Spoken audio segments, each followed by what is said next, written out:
बहुत समय पहले की बात है। हरे भरे पहाड़ों और एक चमकती नदी के बीच बसे एक शांत गांव में अम्मा नाम की एक बूढ़ी महिला रहती थी।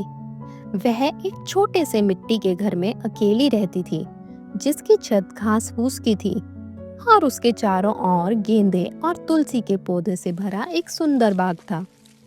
अम्मा के पास ज्यादा कुछ नहीं था, लेकिन वह दयालु, समझदार और अपने छोटे से संसार में संतुष्ट थी।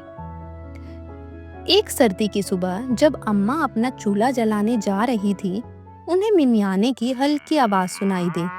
उन्होंने उस आवाज का पीछा किया और अपने आंगन के पीछे एक दुबली पतली कांपती हुई गाय को नीम के पास देखा। उस गाय के पास न तो कोई टैग था और न कोई रस्सी, बस बड़ी बड़ी उदास आंखें थीं। अम्मा ने प्यार से उसका सिर सहलाया और कहा, अरे बेटी, इतनी ठंड में कहाँ से आ गई तू? उन्होंने उसके लिए एक कंबल, गर्म पानी और बचे हुए कुछ रोटियां लाकर दी। गाय ने अम्मा का हाथ चाटा और धीरे धीरे उठ खड़ी हुई। अम्मा ने उसका नाम गौरी रख दिया। उस दिन से गौरी अम्मा का परिवार बन गई।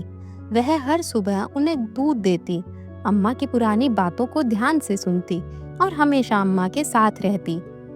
लेकिन गांव वाले हैरान थे। वे पूछते, अम्मा, एक आवारा गाय पर खाना क्यों बर्बाद कर रही हो? अम्मा मुस्कुराकर कहती, यह बोझ नहीं, आशीर्वाद है। एक दिन गांव में भयंकर तूफान आया। पेड़ गिर गए, छतें उड़ गई और नदी उफान पर आ गई। अम्मा का छोटा सा घर और खुद अम्मा भी खतरे में थी। तूफान के बीच एक बड़ा डाली का टुकड़ा छत पर आ गिरा। गौरी को खतरे का आभास हुआ। वह दौड़कर घर में आई, अम्मा को अपने सिर से धक्का देकर एक कोने में ले गई और उनके वह गिरते मलबे के बीच खड़ी हो गई। गौरी ने अपने शरीर से अम्मा को बचा लिया। जब तूफान के बाद गांव वाले अम्मा का हाल जानने आए, तो उन्होंने देखा कि अम्मा सुरक्षित थी, उस गाय की वजह से, जिसे वे कभी बेकार समझते थे।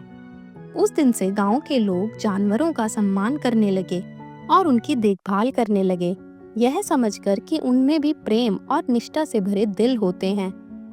और अम्मा, वह और गौरी कई सालों तक खुशहाल रहे, एक बुजुर्ग, एक सौम्य, दोनों दिल से भरी हुई। इस कहानी से हमें शिक्षा मिलती है, जो दया हम देते हैं वही दया हमें लौट कर मिलती है।